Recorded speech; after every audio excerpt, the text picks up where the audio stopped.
Alright, so this is a 2013 Ford Escape SE model. Has a 1.6 liter turbo EcoBoost engine. What I'm replacing today is the high pressure fuel pump because I had the P0087 engine code, loss of power, and the high pressure fuel pump is the culprit.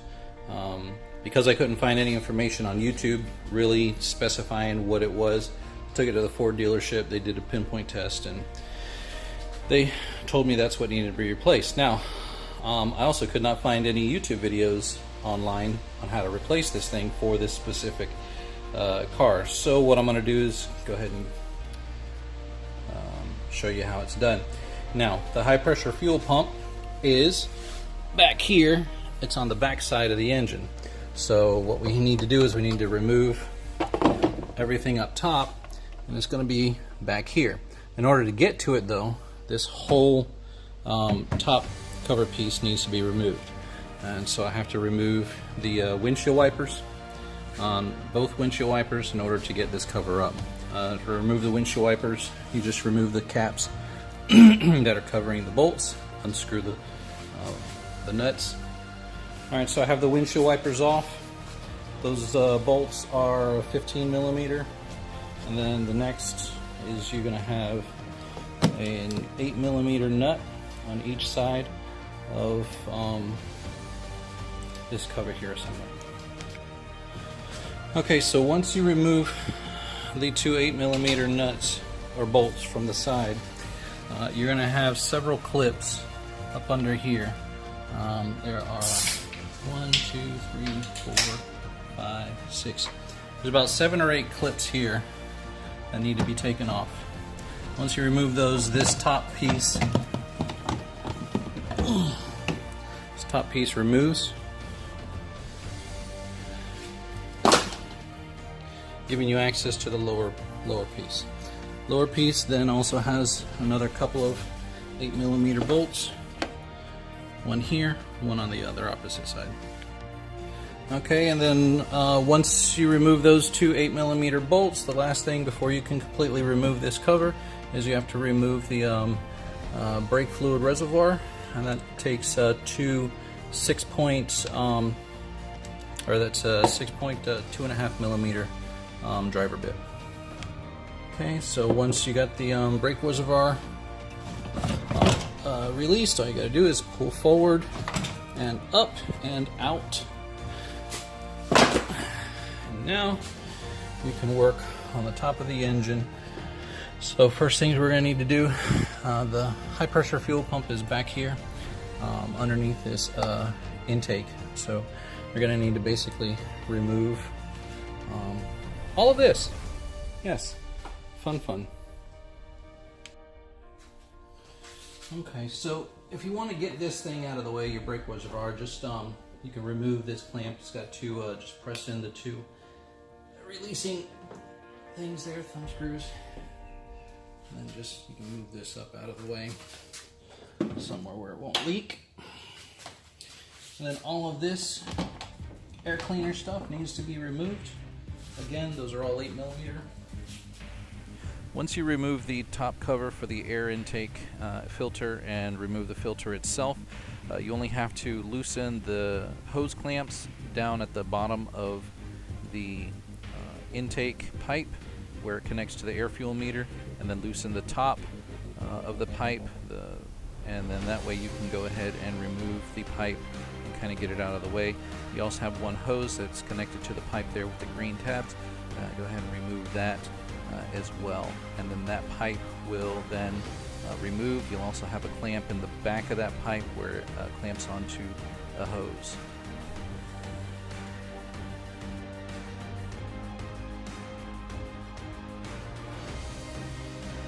Now,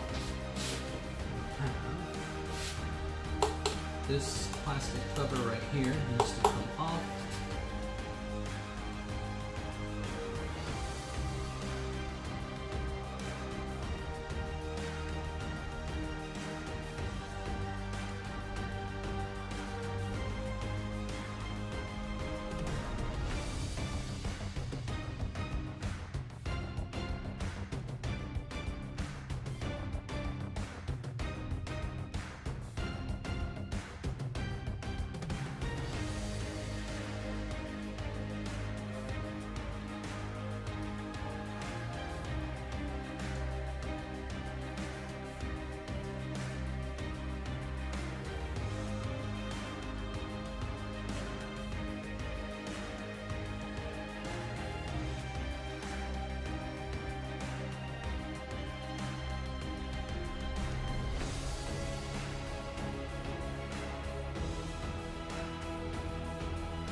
so that you can get to fuel. And you got more rubber stuff here, rubber padding. We can move.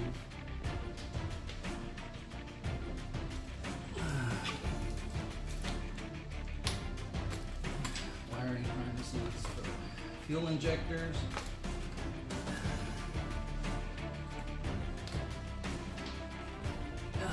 All of this foam sticker here. Alright, move all this foam stuff out the way. Alright, so now we're down to our fuel rail. We've got our high pressure fuel pump here. Alright, so we can go ahead and move the lines. 17 millimeter it is. Not real tight. You get a little bit of a, remember this is a high pressure fuel pump. You do get some fuel leakage. Now this car has been sitting for 24 hours. So you need to be sure that you let it sit so that way all the pressure drains out of the system. So that way you don't have fuel spraying all over the place. And yeah, I just had a tiny bit of fuel that came out whenever I released it. Okay, you got T45.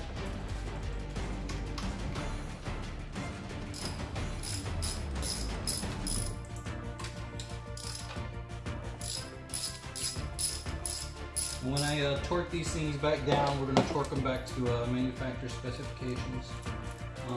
They were not really tight to begin with, so they don't really require a whole lot of torque. Alright.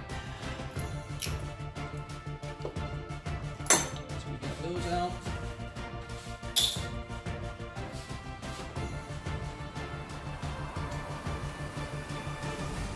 Now this line right here, fuel line is a fixed line. You can bend it just a tad bit, but you want to be careful. Just get it out of the way. All right, and then your fuel pump pulls right out. And again, you need a little bit of fuel, but nothing to be too worried about. You temp it. Inspect that. That looks really good. Put it back down there.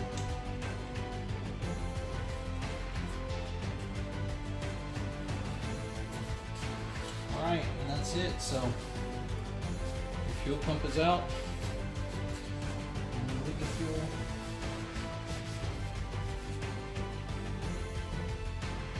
Fuel pump is out. And that's pretty much all there is to it. Alright, so I received the new fuel pump in.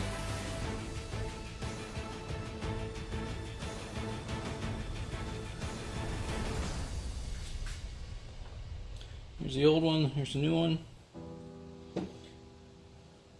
So take some, get some oil.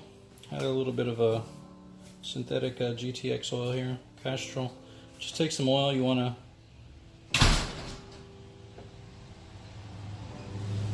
kind of coat a little bit of oil around there just so that this O-ring will be kind of slick whenever you seat it down. Now the service manual recommends that you rotate the crankshaft, you rotate the crank so that way the lobe is in the down position. Mine was pretty much already mostly down, although it is a little bit high, but I'm not going to bother with the cranking of the crankcase. Say turning of the crankcase. I'm just going to screw down the bolts evenly.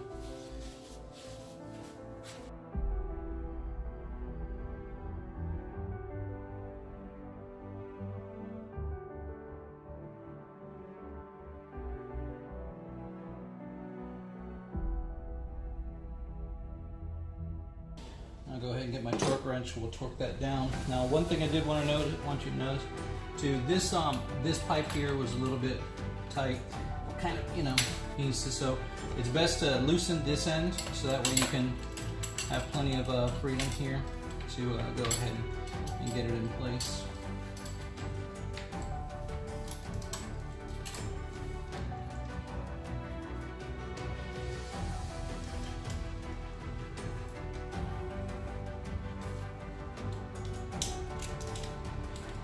So go ahead and put your fuel lines back on.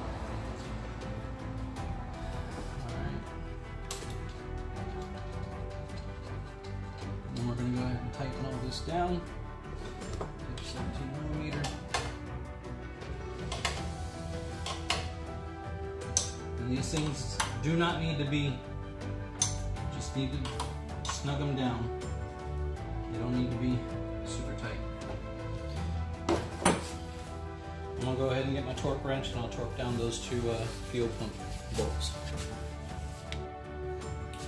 Alright, so I have my fuel pump installed. Go ahead and reconnect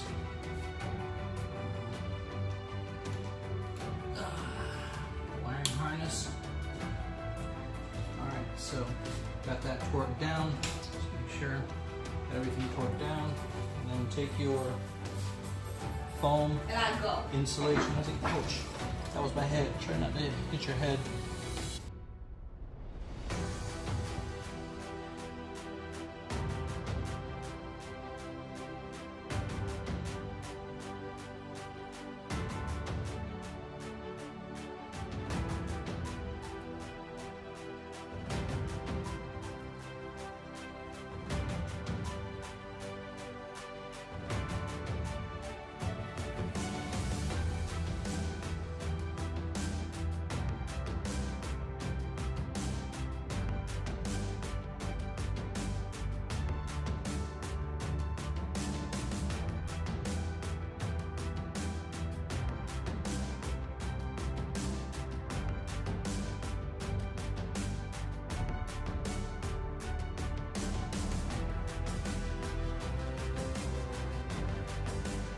Make sure you don't forget to put the insulating cover over the fuel pump assembly.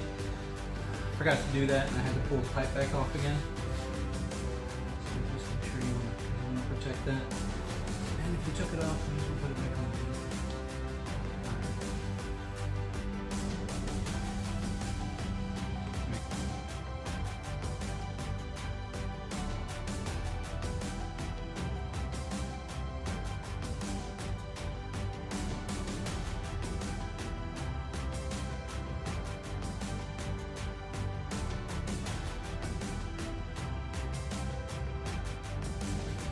Alright, so at this point we're ready to go ahead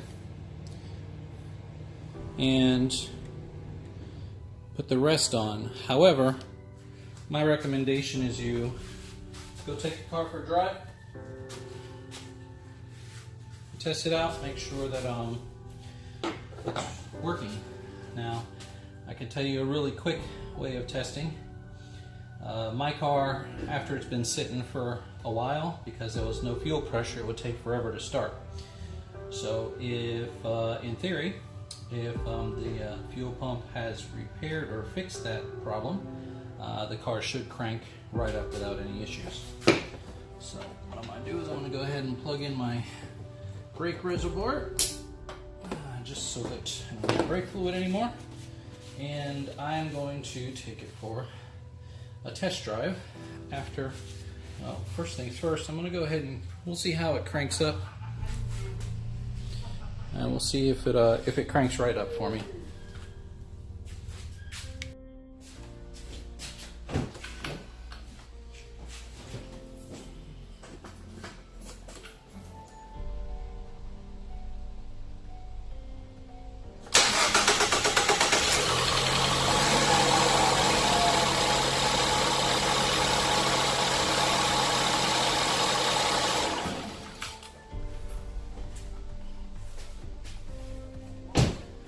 Okay, well that's a really good sign. It cranks the first time, a couple turns over. So that's a good sign. I think that the problem is fixed. What I'm going to do is I'm just going to test it out. I'm going to take the car for a drive around the block to really test it out and make sure that it's running good.